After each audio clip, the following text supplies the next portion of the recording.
नमस्कार, आप देख रहे हैं न्यूज़ इंडिया 22। मैं हूं रविंद्र कुमार और आज हम पहुंचे हैं ग्रेटर फरीदाबाद के सेक्टर 84 के अंदर, जहां पर त्रिशूल ड्रीम होम प्रोजेक्ट है।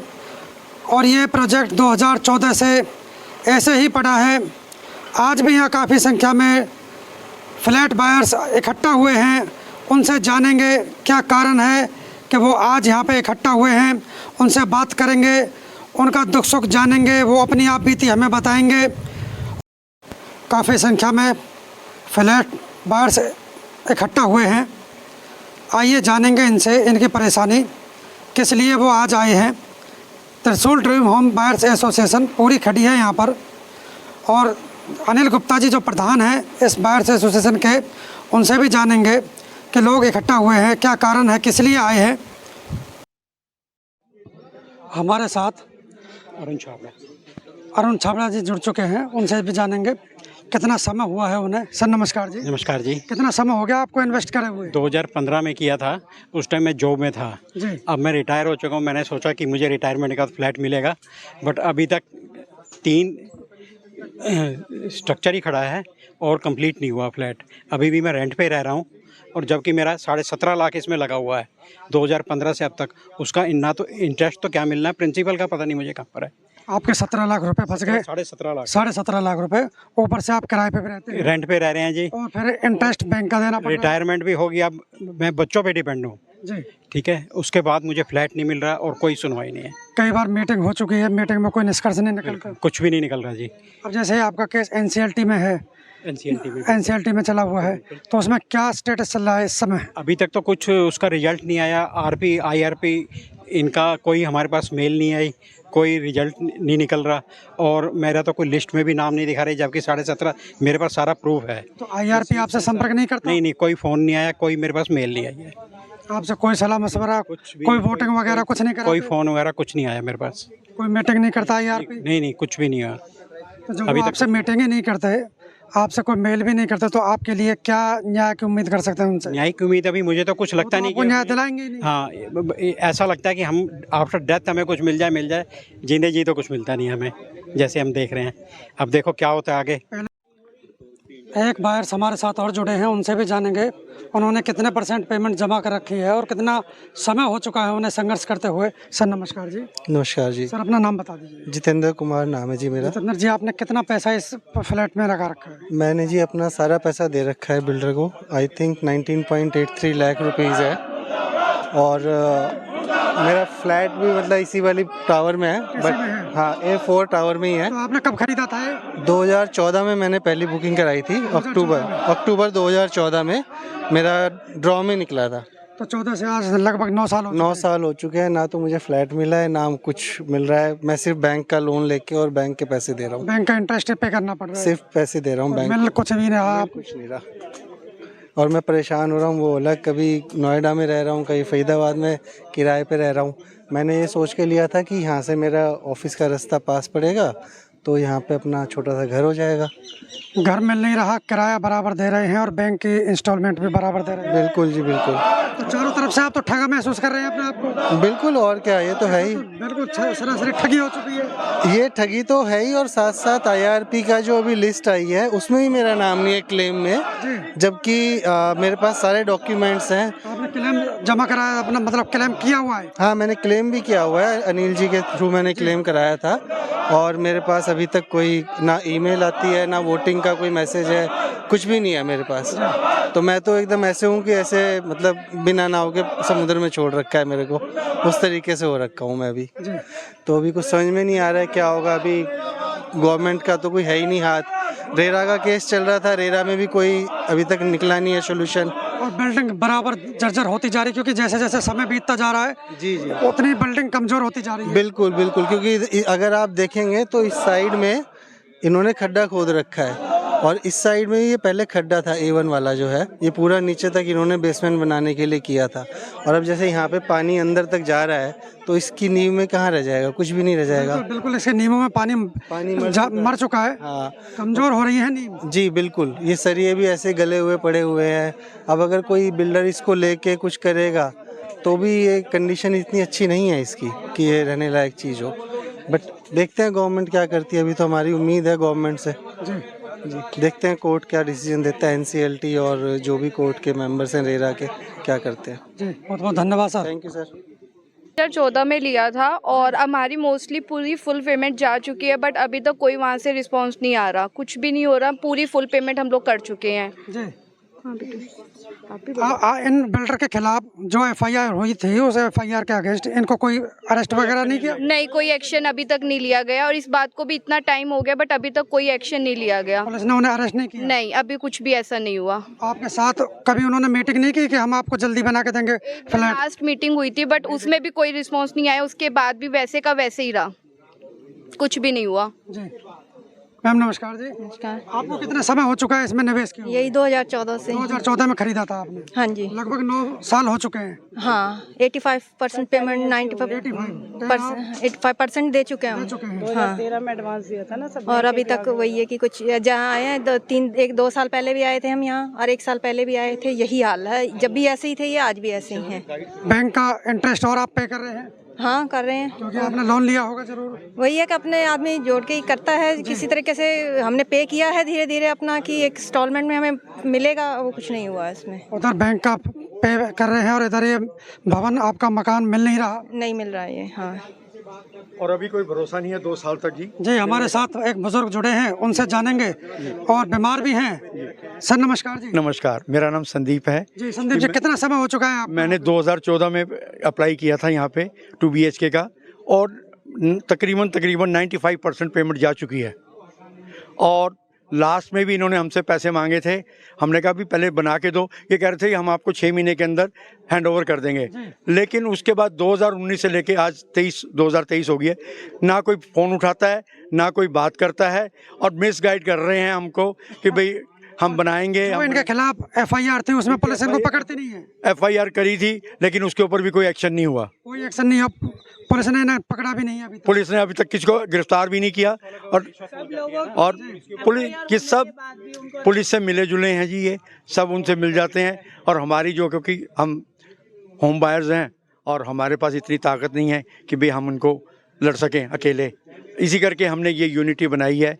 अनिल गुप्ता जी को प्रेसिडेंट बनाया है ताकि हमारे साथ मिलके ये उनके अगेंस्ट लड़ाई लड़ें और हमें जितवाएं और हमारे को हमारे फ्लैट दिलवाएं, यही हमारी मंशा है। ये बिल्डिंग है जर्जर हो रही हैं क्योंकि जैसे जैसे समय बीतता जा रहा है ये कमज़ोर होती जा रही हैं। सर नमस्कार जी। नमस्कार, मेरा नाम प्रदीप कुमार खन्ना है। तो सर आपको कितना समय हुआ है यहाँ पे फ्लैट खरीदे? 2014 से शुरू है हमारा पैसा देना। लगभग सभी ने 2014 में बुकिंग की? बिल्कुल उस समय से है, और लेकिन 2023 तक हमारे को अभी पता नहीं है कि कितने साल और लगेंगे। पैसा बराबर दे चुके हैं, अपने आप को ठगा महसूस कर रहे हैं? हम फुल पैसा जितना था, मैं तो रिटायर्ड आदमी हूँ, जितना मेरे पास पैसा था मैंने इसमें लगाया है, और अब मेरे पास ऐसा पैसा भी नहीं है कि मैं कहीं और कुछ ले सकूँ। हम प्रशासन से और सरकार से ये उम्मीद और ये विनती करते हैं अपने चैनल के माध्यम से। ये देखिए, ये बुज़ुर्ग व्यक्ति हैं, रिटायर हो चुके हैं, जीवन भर की कमाई इस प्रोजेक्ट में लगा दी है और अब ये न्याय के लिए दर दर की ठोकरें खा रहे हैं। इनकी तरफ ध्यान दिया जाए और इनकी समस्या का समाधान शीघ्र से शीघ्र किया जाए। और भी हम जानेंगे, हमारे साथ महिला बायर्स और भी जुड़ी हुई हैं, उनसे भी जानेंगे। मैम नमस्कार जी। नमस्कार सर।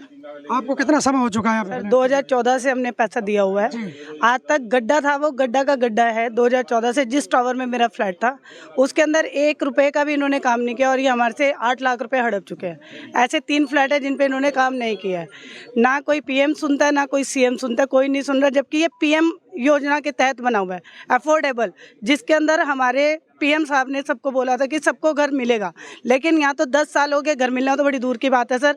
यही नहीं पता कि ये सोसाइटी कब पूरी होगी। बरसात लगातार हो रही है और जो बिल्डिंग है, बिल्डिंग की नींव के अंदर पानी मरता जा रहा है, लगातार जा रहा है, तो जंगली पेड़ झाड़ियाँ इत्यादि यहाँ पे हो रही है, उससे भी बिल्डिंग जर्जर हो रही है। बिल्कुल सर, बिल्कुल, क्योंकि यहाँ पानी निकासी नहीं है, जो पानी आ रहा है वो कहाँ निकलेगा। हम अपने दर्शकों को दिखाएंगे कि इस बिल्डिंग के बगल में फर्स्ट फ्लोर एक बिल्डिंग बनी हुई है, उसके लेंटर के ऊपर झाड़ियाँ उगी हुई हैं, पेड़ उगे हुए हैं, वो भी हम दिखाएंगे। और किस तरह से ये बिल्डिंग जर्जर बनती जा रही है उसे भी हम आपको दिखाएंगे और भी जानेंगे हम लोगों से। ये देखिए, झाड़ियाँ उग चुकी हैं इस प्रोजेक्ट में और पेड़ लेंटर के ऊपर निकल चुके हैं। झाड़ियाँ उगी हुई हैं, जैसा कि आप लोग तस्वीरों में देख रहे हैं। लगातार बारिश का पानी इस बिल्डिंग की नींव के अंदर जा रहा है और बिल्डिंग जर्जर हो रही है। ये देखिए, लेंटर के ऊपर पेड़ उग चुके हैं, झाड़ियाँ, बरगद के पेड़, शहतूत के पेड़ और ये जंगली झाड़ियाँ पूरे ग्राउंड में है। और इस बिल्डिंग की नींव के अंदर पानी लगातार जा रहा है, क्योंकि बरसात का पानी आता है और बरसात के पानी की उचित व्यवस्था ना होने के कारण वो पानी इसी नींवों में मर रहा है। हमारे साथ बायर्स एसोसिएशन के प्रधान अनिल गुप्ता जी जुड़ चुके हैं, उनसे जानेंगे आज की जो ये मीटिंग रखी गई है, इतनी बड़ी मीटिंग है, इस मीटिंग के क्या एजेंडे हैं और क्या उद्देश्य रख के आज की ये मीटिंग रखी गई है। सर नमस्कार जी। नमस्कार जी सर, नमस्कार। आज का जो एजेंडा है आपका मीटिंग रखने का, वो एजेंडा क्या है? सर जो आज का हमारा एजेंडा है मीटिंग रखने का, कि जो हमारे बायर्स के क्लेम आईआरपी रिजेक्ट कर रहा है, सबसे पहले हमें वो क्लेम अप्रूव्ड कराने हैं, प्लस जो एआर हमको हमारी बात को आगे रिप्रेजेंट नहीं करता है हमारे कहे अनुसार, उसको भी रिप्लेस कराना है। क्योंकि आईआरपी ही जब एनसीएलटी किसी केस को एडमिट कर लेती है तो आईआरपी ही उस प्रोजेक्ट का सर्वे सर्वा होता है। वही बीच की कड़ी है, वही बीच की कड़ी है हमारी। और हमें सबसे पहले इन्हीं आईआरपी को चेंज कराना है, क्योंकि ये मिस्टर अजय कुमार अग्रवाल कलकत्ता से बिलोंग करते हैं। हम बायर्स कलकत्ता नहीं जा सकते और ना ही इनसे कोई कांटेक्ट हमारा हो पा रहा है। हमने फ़ोन करके बात करने की कोशिश की तो ये कहते हैं जी मेरे से बात करने की कोई ज़रूरत नहीं है, अपने एआर से बात कीजिए। एआर से बात करते हैं, वो मिस्टर जैन का आदमी है और हमारी बातें ही नहीं सुनता। वो तो बिल्डर की बात सुनेगा, बिल्डर की बात सुनेगा। अब ये देखो कमाल की बात ये हो रही है सर यहाँ पे कि हम बायर्स का 42 करोड़ रुपए फंसा हुआ है, उसकी कोई सुनवाई नहीं होती। और जो जिसके केवल 2.83 करोड़ रुपीज़ है उसकी सब जगह सुनवाई हो रही है, क्योंकि आईआरपी उसका है, एआर उसका है, वकील उसके हैं, पैसा उसने लगा रखा है। 42 करोड़ वालों को दरकिनार किए जा रहे हैं। और जो 336 बायर्स हैं ये पिछले 9 साल से दर दर की ठोकरें खा रहे हैं, क्योंकि ये केवल अफोर्डेबल प्रधानमंत्री आवास योजना के तहत ये प्रोजेक्ट आता है। अगर हम इतने ही रिचेस्ट पर्सन होते तो कोई लैंड लेके उस पर कंस्ट्रक्ट करके अपना आवास बना सकते थे, लेकिन हम छोटे छोटे बायर्स हैं। हमने अपना सपना संजोया है एक 2 BHK का अपना घर बन जाए, लेकिन इन लुटेरे, बेईमान और भ्रष्ट बिल्डरों की वजह से हम सब कस्टमर का पैसा डूब गया है, जिससे हम सब कस्टमर्स को पिछले 9 साल से दर दर की ठोकरें खानी पड़ रही हैं। लगातार संघर्ष कर रहे हो आप? पिछले 6 साल से हम इनके खिलाफ संघर्ष कर रहे हैं, लेकिन इनकी देखो कितनी बड़ी सेटिंग है। ना तो पुलिस इनके खिलाफ कुछ करना चाहती है। 3 FIR हुई थी ना पीछे इनके खिलाफ? 3 FIR ऑलरेडी हो चुकी हैं EOW में, 8 FIR हमारी पेंडिंग है। फिर भी EOW वाले भी इनके खिलाफ कोई कार्रवाई नहीं करने को राजी हैं। पुलिस पकड़ती नहीं है, इन्हें अरेस्ट नहीं करती। अभी तक FIR दर्ज हुए भी 3 महीने से ज़्यादा का समय हो गया है। बस ये कहते रहते हैं जी हमारी इन्वेस्टिगेशन इन प्रोसेस, इन्वेस्टिगेशन चल रही है। अब ये पता नहीं इन्वेस्टिगेशन 3 महीने चलेगी या 30 साल और चलेगी। मैं हरियाणा के गृह मंत्री अनिल विज से ये दरखास्त करूंगा अपने चैनल के माध्यम से, आप देखें ये फरीदाबाद का हाल है। क्या कानून व्यवस्था है? 3 FIR होने के बावजूद बिल्डर को पुलिस पकड़ती नहीं है। क्या कारण है कि पुलिस उन पर हाथ नहीं डाल रही? क्या उनकी पहुंच इतनी बड़ी है, या वो भ्रष्टाचार में अधिकारियों को लिप्त कर रहे हैं, या वो रिश्वत दे रहे हैं? इसमें इन्वेस्टिगेशन की जरूरत ही नहीं है सर, साफ है। 420 उन्होंने बायर्स के साथ। बिल्कुल, आपका पैसा उन्होंने ठगा है। बिल्कुल, इसके लिए इन्वेस्टिगेशन की कोई जरूरत ही नहीं है सर। जिसकी इन्वेस्टिगेशन पुलिस कर रही है, हम इन्वेस्टिगेट कर रहे हैं। किस चीज को इन्वेस्टिगेट कर रहे हैं? 336 लोग जो यहाँ पे 9 साल से सिर्फ घूम रहे, धक्के खा रहे हैं, कभी पुलिस में, कभी कोर्टों में, कभी कहीं, कभी यहाँ मीटिंग, कभी वहाँ मीटिंग। किसी को यही नहीं पता कि घर कब मिलेगा। इन्वेस्टिगेशन की जरूरत तो वहाँ होती है कि जहाँ पे एक बंदा FIR करा रहा है। यहाँ 336 लोग मिल करके हैं, तो हर बंदा एक ही बात को बोल रहा है ना कि हमारा पैसा हड़प लिया। तो वो क्यों नहीं प्रशासन सुन रहा, क्यों इतनी लंबी उनकी सेटिंग है? प्रशासन इसलिए नहीं सुन रहा कि उन्होंने प्रशासन को खरीद रखा है, जो कि हम लोग नहीं कर सकते, क्योंकि हम लोगों ने तो छोटी छोटी इन्वेस्टमेंट करके अपना एक छोटा सा घर लिया था। अभी वो घर ही हमें नहीं मिल रहा तो हम प्रशासन को तो और कुछ दे नहीं सकते। लेकिन बिल्डर के पास इतना कुछ है, वो पहले से इतने करोड़ रुपए हमारे लेके बैठा हुआ है, तो उसने उसमें से कुछ प्रशासन को दे दिया होगा, तो प्रशासन उसके खिलाफ भी कोई कार्रवाई नहीं कर रहा। या उनको पता है कि हम अपने दर्शकों से ये अनुरोध करते हैं कि इस खबर को ज़्यादा से ज़्यादा शेयर करें और ये खबर अनिल विज जी तक बिल्कुल जानी चाहिए। वो हरियाणा के गृह मंत्री हैं और पता लगे कि पुलिस प्रशासन क्या काम कर रही है फरीदाबाद की। क्या ये लोग बता रहे हैं कि पुलिस उन पर हाथ ही नहीं डाल रही? 300 कुछ लोग परेशान हैं, 9 साल से धक्के खा रहे हैं, संघर्ष बराबर कर रहे हैं, उनकी सुनवाई तो हो नहीं रही और 3 बिल्डर की इतनी सुनवाई हो रही है कि उन्हें पुलिस कुछ कहती नहीं।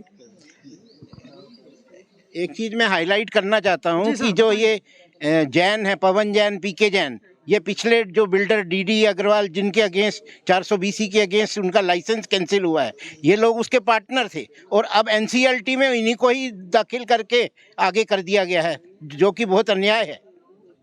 इनमें ये हुआ है कि एनसीएलटी में जो खुद प्रदीप कुमार जैन 75% का शेयर होल्डर है, उसी ने ये अपनी पेटिशन एडमिट करा ली है, क्योंकि अपनी ही कंपनी को खुद ही अपनी कंपनी से लोन देकर दिखाया गया है और उस पर टीडीएस काटा गया है।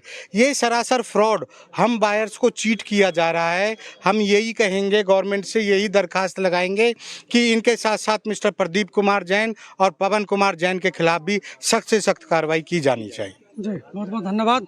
ये थे हमारे साथ त्रिशूल बिल्डर्स बायर एसोसिएशन के प्रधान अनिल गुप्ता जी।